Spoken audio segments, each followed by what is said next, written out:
Let me start by asking you something. Have you ever had a moment like this in your life? You walk into a room, and everyone in that room looks at you, but not in a good way. You know that look. That was exactly the moment Cecily Hartwell experienced. That night, one of the biggest balls in London was taking place, a grand hall, gleaming chandeliers, expensive dresses everywhere, jewels, champagne glasses, and in the middle of that crowd stood Cecily, with a single dress, looking like someone who had picked the wrong fork. In short, someone who did not belong among the rest of that room. But here is the real thing. Not everyone there noticed Cecily that night. One person noticed her very clearly, Countess Dorothea. And Dorothea chose that exact moment, the very center of the crowd. That moment when everyone was talking and laughing. She turned. Her voice rose. It rose so loud the entire hall heard it. "How did this girl get in here?" There was a second of silence. Then the room laughed. They really laughed. Cecily froze where she stood. She could not even put down the fork in her hand. Sometimes humiliation arrives like that, all at once, without giving you any time to prepare. But at that exact moment, while everyone was laughing, another sound was heard. The sound of a chair, a short creak. Someone had stood up. A tall man, a dark suit, a man everyone in the room recognized.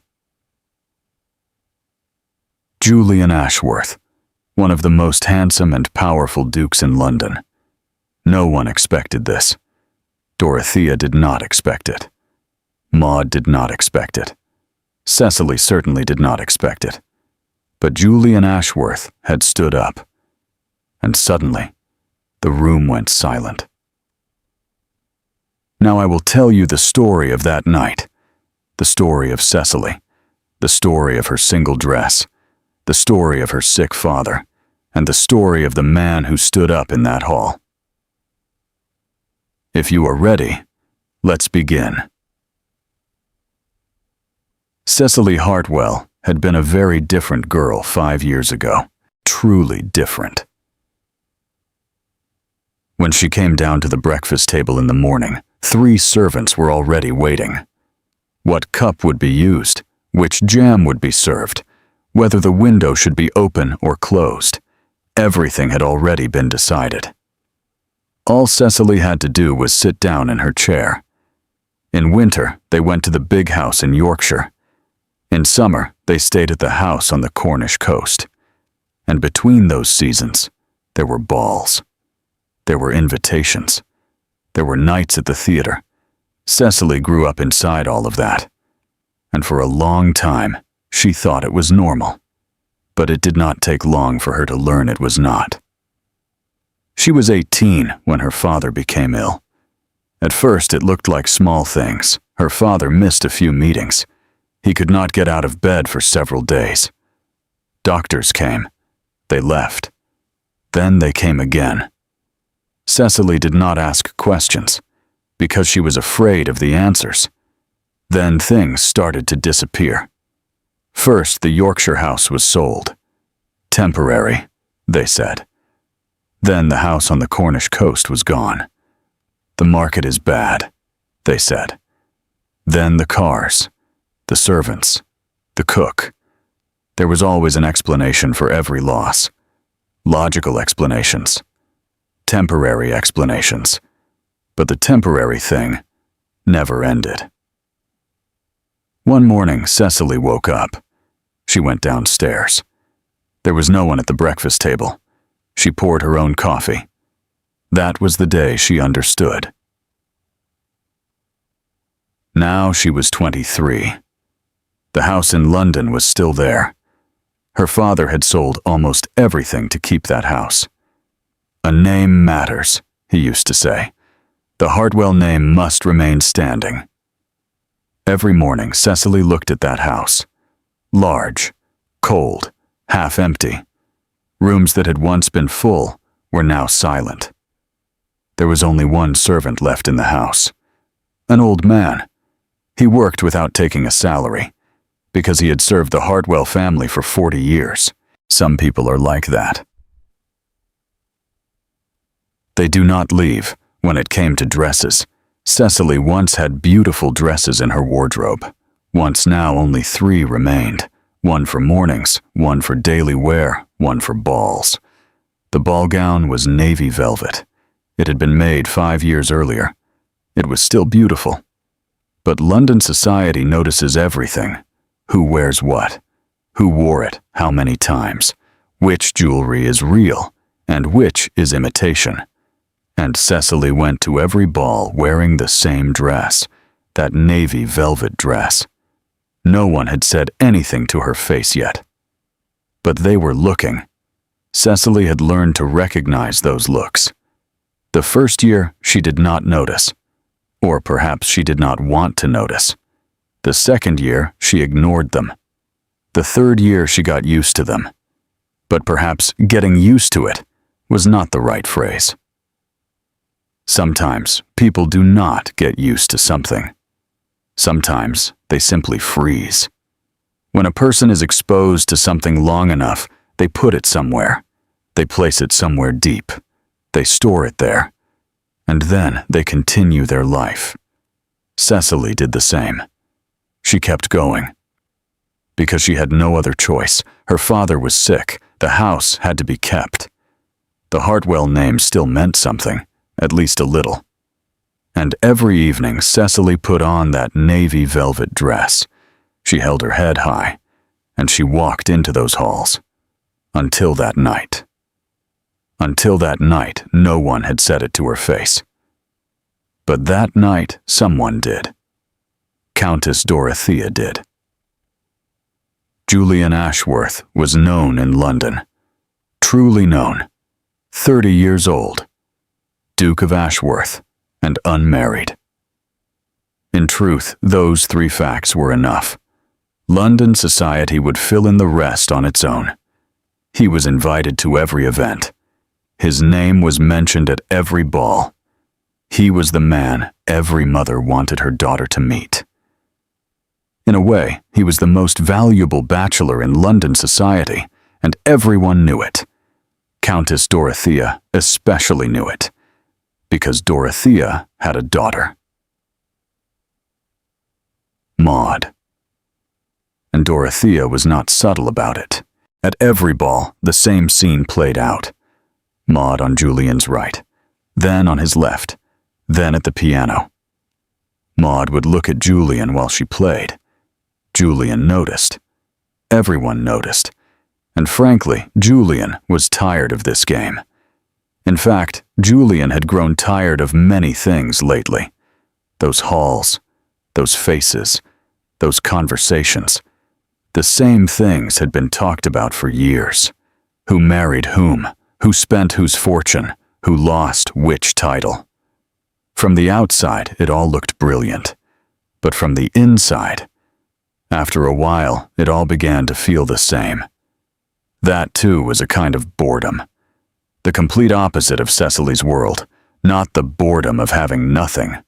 The boredom of having too much. His father had died the previous year. In his final days, he told Julian only one thing. Julian still remembered that sentence. "In this city, everyone bows to the powerful," he had said. Then he added, "You stand beside the weak." Julian had nodded at the time, but to be honest, he had not done much, because the opportunity had not appeared. Or perhaps it had appeared, but Julian had not noticed. Until that night. Until Countess Dorothea stood up that night. There is no need to speak long about Dorothea. You know this kind of person. They exist in every society. A widow, wealthy, sharp-tongued, and extremely calculating. Dorothea had one goal: to marry Maud to Julian, because that marriage would secure her status. So Dorothea used every opportunity. She drank. She spread gossip. She humiliated people. But she did it all with a smile. The reason she chose Cecily that night was actually very simple. She had seen Julian look at Cecily, just for a moment, a very brief moment. But Dorothea caught that look, and Dorothea never missed things like that. The ball was at Lord Pembridge's house, one of the largest mansions in Mayfair, a 3-story building. Halls that could hold 100 people, and the chandeliers. They were so large that everyone who entered instinctively looked up. Cecily had looked up too. In fact, she looked every time, because it had become a small habit of hers. Before entering, she looked at the chandeliers. Pause for 1 second. Take a breath. Then walk into the hall. She was wearing the same dress as always. Navy velvet. The first hour passed well, or at least Cecily survived it. There were familiar faces. Familiar looks. Cecily smiled. She greeted them.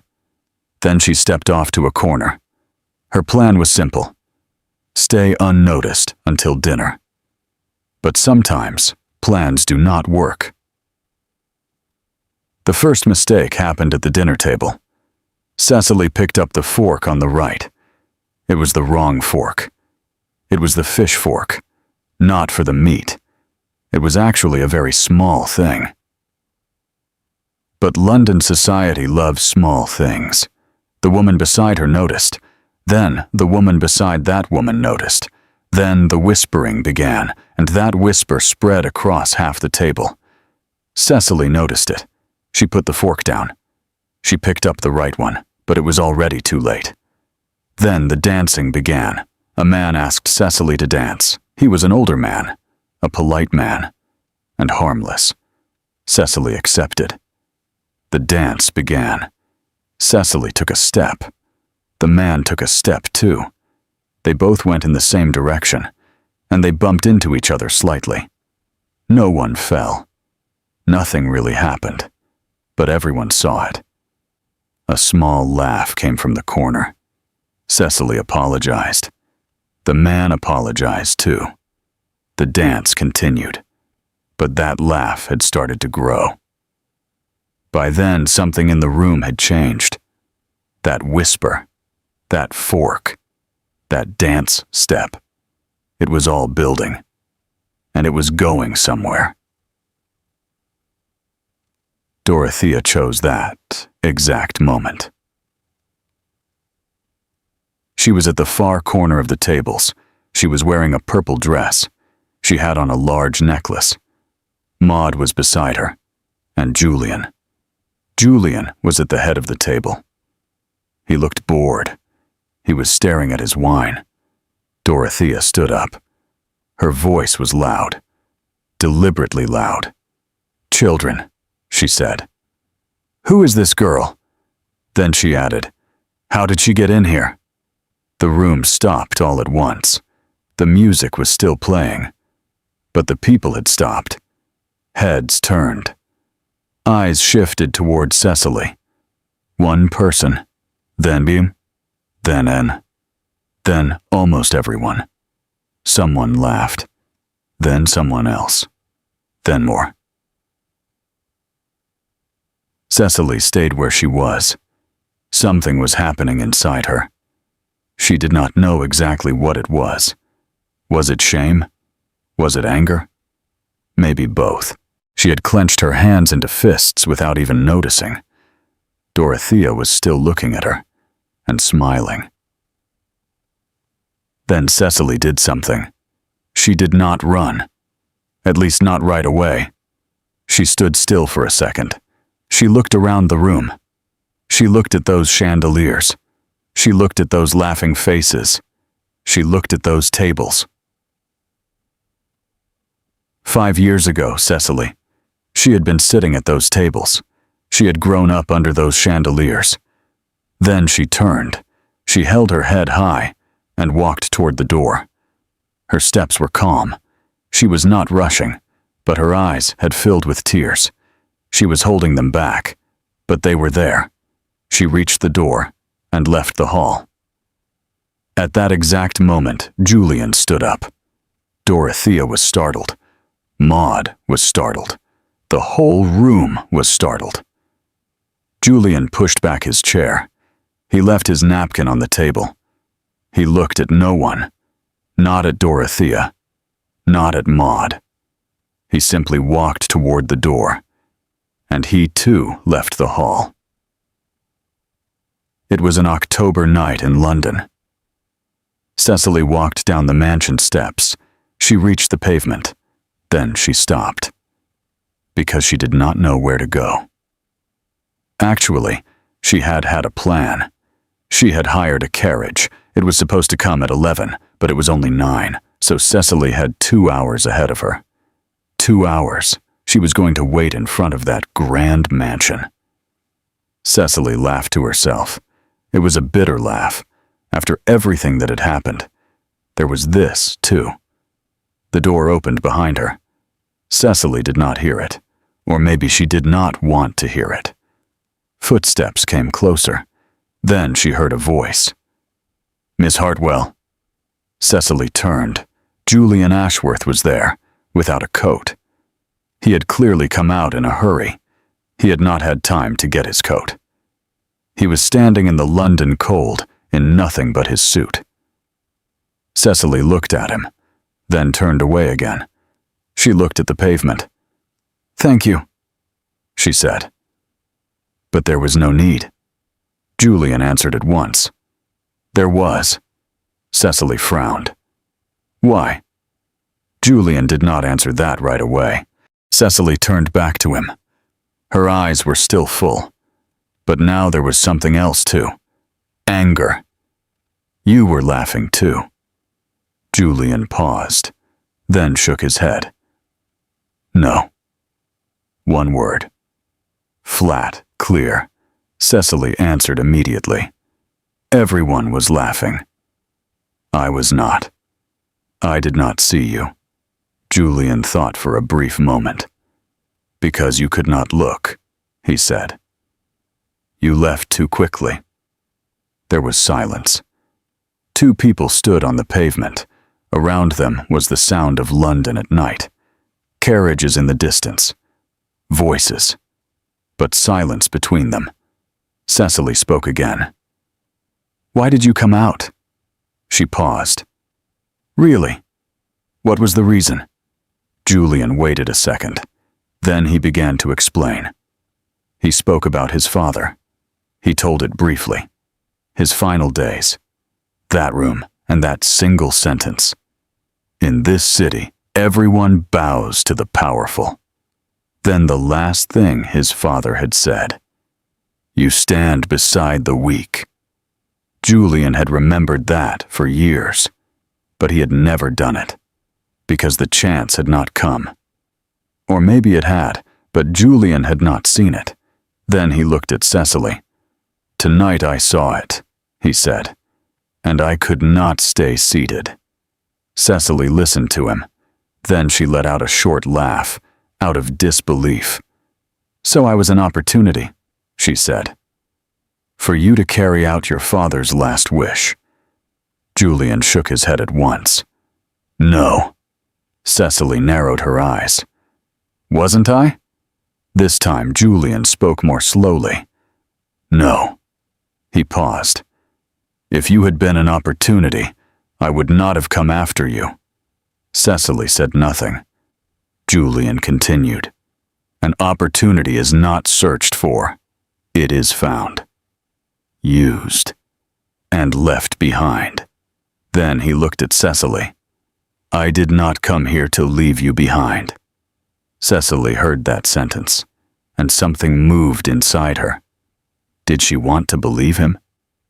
Maybe. Did she believe him? Not yet. But she was listening. When the carriage arrived at 11, Cecily got in. Then she lowered the window.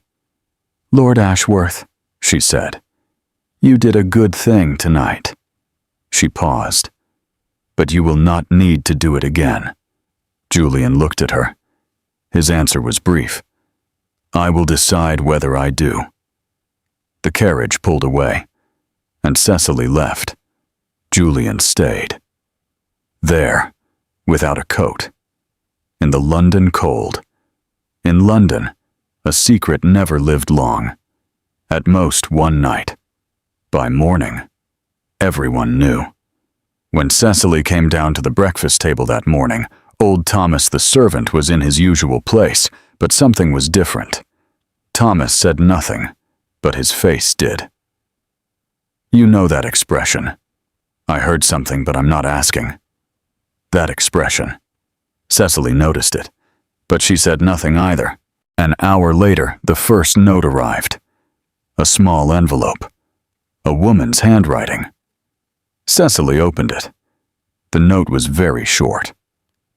What happened last night was very bold. Julian Ashworth followed you out. The whole of London is talking. Be careful, my dear. There was no signature. That day, 3 invitations arrived. That was not normal. Normally, Cecily got 1 invitation a month. Sometimes none at all. But that day, 3 had come. And all 3 came from houses where Julian Ashworth's name was often heard. That was how London worked. Something a man did became a woman's story. In another part of the city, Dorothea had gotten up very early that morning. Actually, she had not gotten up. She had never slept at all. The way Julian pushed back his chair, the way he walked toward the door, it had not left her mind all night. Years. Dorothea had worked for years. She had planned. She had calculated. All of it was for Maud. And now, that Hartwell girl. Maud came down the stairs. Her eyes were swollen. Mother, Julian. Dorothea raised her hand. Sit down. Maud fell silent. Dorothea set down her cup. She was thinking. Then she spoke in a calm voice. We have not lost Julian. A short pause. Not yet. That day, the same subject was being discussed in every corner of London. In Hyde Park. In the clubs. At tea time. Everyone was asking the same thing. Julian Ashworth went after a girl. Who is the girl? She must have planned something. The Hartwell family is finished already. Julian sometimes does strange things. Someone would shrug. It will pass. Cecily had to go out that day. She needed medicine for her father. She stepped into the street. On the pavement, she ran into 2 women. One of them smiled. Last night was quite eventful. The other added, Julian Ashworth rarely does things like that. Cecily lowered her head slightly. I do not know. I do not know him. One of the women answered with a small smile. Not yet. Both of them laughed. It was a polite laugh. Measured. But there was something in it. Cecily smiled too, and kept walking. When she turned the corner, she stopped. She took a deep breath. Something had changed. The way people looked at her. But it was not a good change. There was curiosity. There were whispers. There was gossip. Cecily had been pulled into a game, and she had not chosen it herself. The invitation had come from Lady Forsyth. A tea gathering, a small gathering, selective, only 15 people in total. Cecily normally did not go to gatherings like that anymore. Not anymore, but Lady Forsyth had been an old friend of her father's, so refusing the invitation would have been wrong. Cecily went. When she entered the drawing room, she saw Julian. Cecily stopped for a second. Truly, only for a second. Then she understood. This was not a coincidence. She lifted her eyes and looked at Lady Forsyth. The older woman was smiling, an innocent smile. Too innocent. Julian stood up. He gave a slight bow. Miss Hartwell? Lord Ashworth. Cecily nodded. Then she walked on. She crossed to the far corner of the room. and sat in the chair farthest away. 10 minutes passed, then 15. Julian stood up. He walked across the room and sat in the chair beside Cecily. Cecily looked at her teacup. A coincidence, Julian shook his head. At least he was honest. Cecily asked directly, "What do you want, Lord Ashworth?" "To talk. We talked last night, not for long." Cecily set her cup down on the table, then turned to him. Her voice was low. She did not want anyone to hear. "Look," she said. "Whatever you did last night, it was kind." She paused. "Truly." Then she went on. "But London is talking now. My name is being mentioned everywhere. My name." She fell silent for a moment. "And it is not helping me. On the contrary, it is making me a target." "A bigger target?" Julian asked calmly. "Are you afraid of Dorothea?" Cecily shook her head. "I'm not afraid, but I do not want to make enemies for no reason." Julian answered at once. "Dorothea is already your enemy." A short pause. "She was before last night, too. You just did not know it."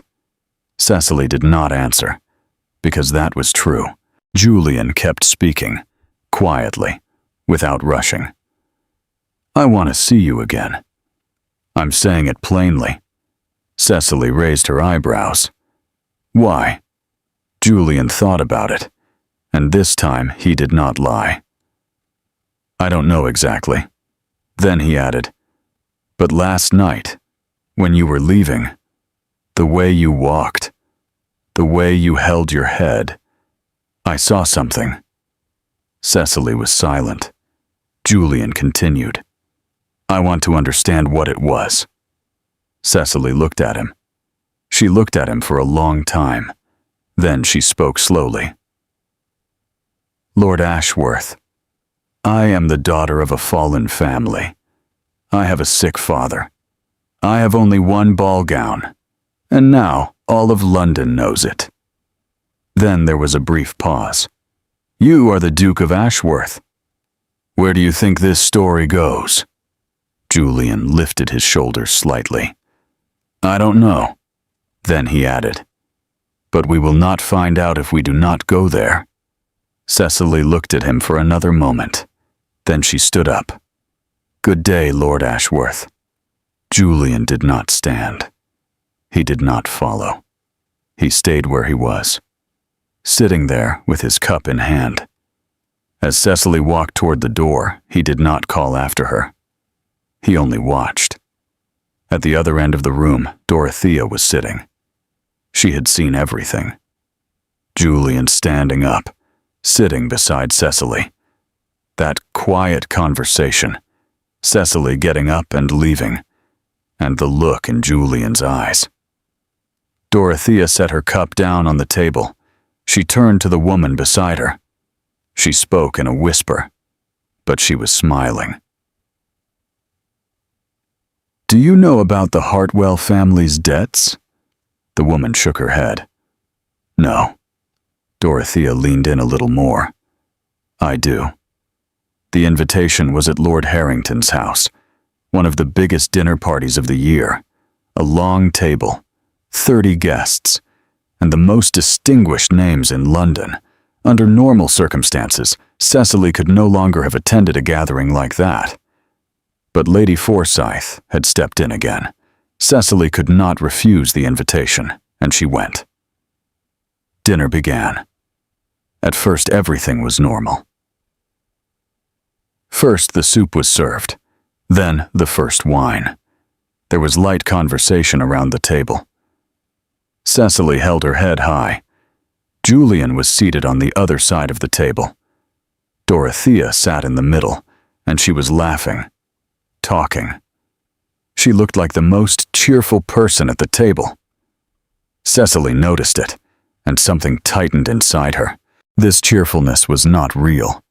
The main course arrived. At that exact moment, Dorothea raised her glass. She spoke with a smile.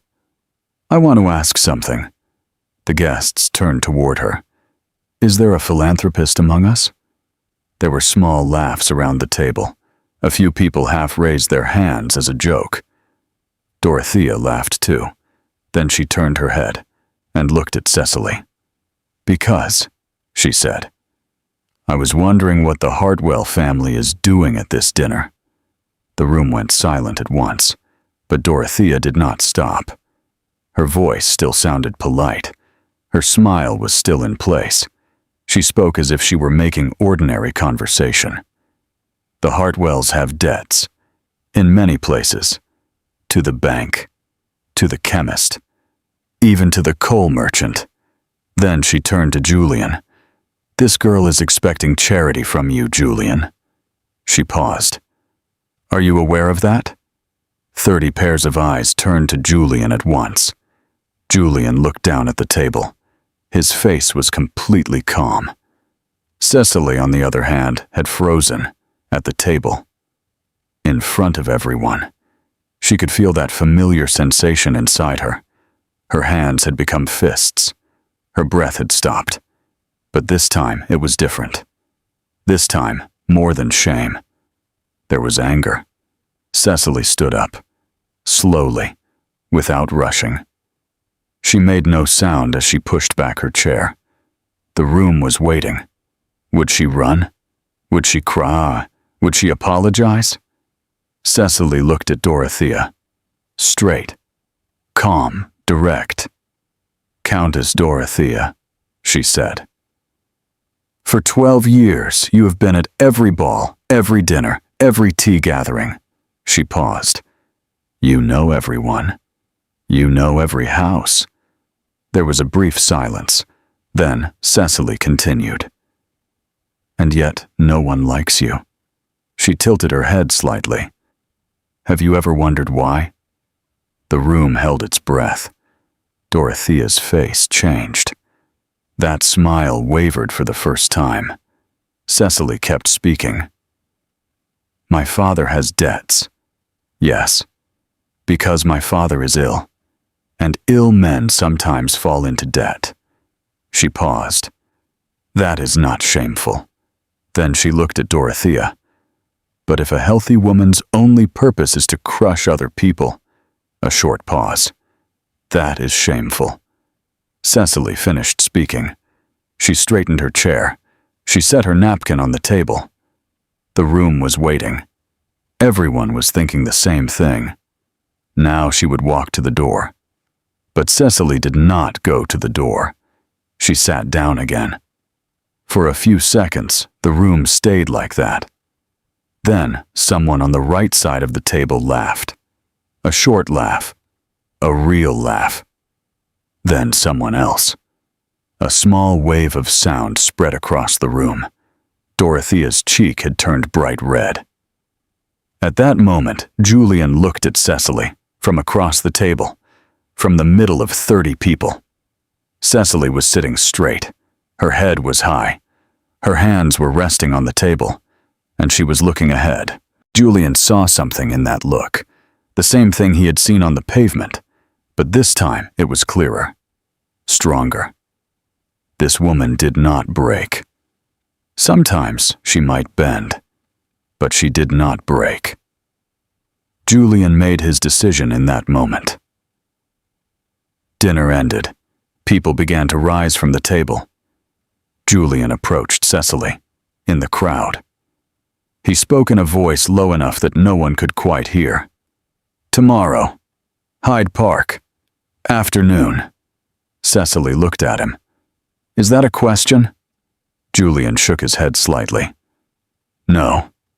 Cecily looked at him for a long moment. Then she gave a short answer.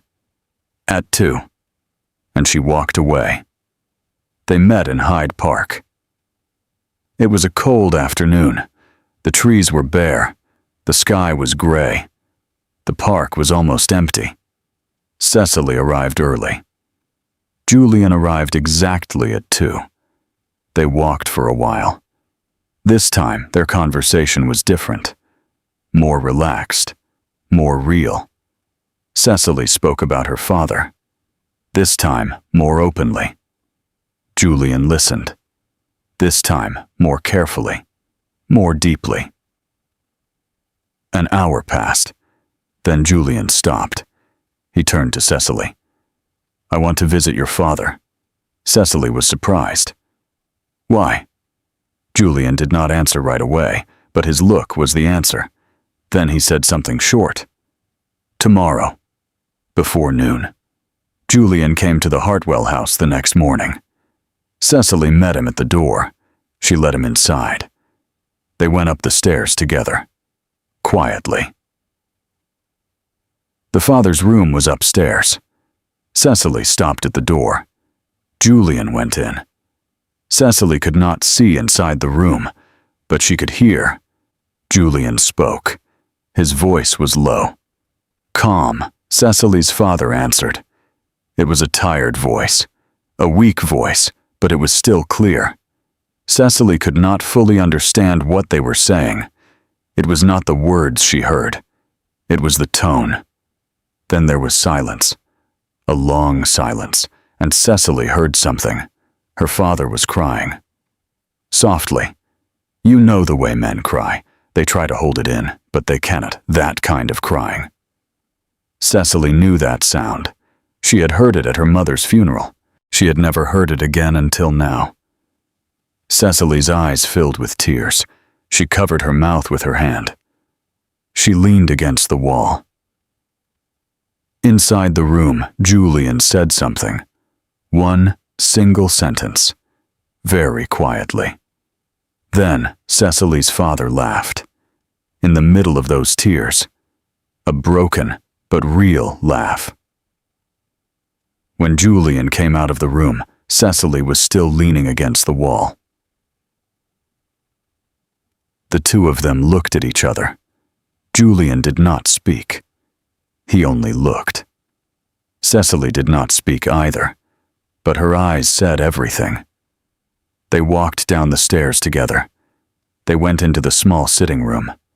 The old servant Thomas brought tea. His hands were trembling, but he was smiling. They sat down. There was silence for a while. Then Julian turned to Cecily. Cecily. He said her name, for the first time. Cecily lifted her head. Yes. Julian waited for a short moment. I have not asked yet. Cecily smiled. I know. Then she added, but my answer is yes. Julian looked at her. That man who had been bored for years, the man whose every night had been the same. He smiled, truly, sincerely. The wedding took place in March. That year, it was the only thing London talked about. The Duke of Ashworth and the Hartwell girl, that girl with one dress, the girl who used the wrong fork, the girl who had been humiliated in front of everyone at that ball. Now she was the bride at the most magnificent wedding London had seen that year. Cecily did not wear the navy velvet dress that day. She had a new dress. White, long. One of the most beautiful wedding dresses London had ever seen. But there was a small detail. On her sash, there was a thin strip. Navy velvet. Thomas had cut it, from the fabric of the old dress. Cecily had asked for it, because that dress was not shame. It never had been. Dorothea was not invited to that wedding. Maud quietly moved to the countryside. No one asked much about where she had gone, and Dorothea, the sharpest tongue in London, the most dangerous woman. She slowly disappeared from those salons. Debts came to light. Connections broke. Invitations grew fewer. No one had done anything to her. Life had done it. Sometimes the best justice works like that. You do nothing. You simply wait.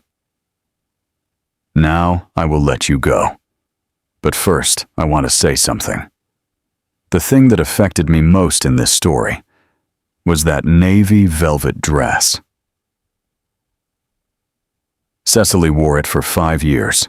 Everyone saw it. Everyone noticed. But no one said it to her face. until Dorothea did, and Dorothea used that dress as a weapon. But Cecily carried that dress to her wedding day. She stitched it into her sash, not as shame, but as strength. I want to ask you something. Do you have something like that in your life? Something someone used as a weapon against you, but that was actually your strength? If you do, write it in the comments. I am truly curious. Thank you very much for listening to this story until the end. You can write where you are watching from, which city, which country, whether it is night or day. New stories are on the way. Do not forget to subscribe and turn on notifications so you do not miss them. See you in the next story.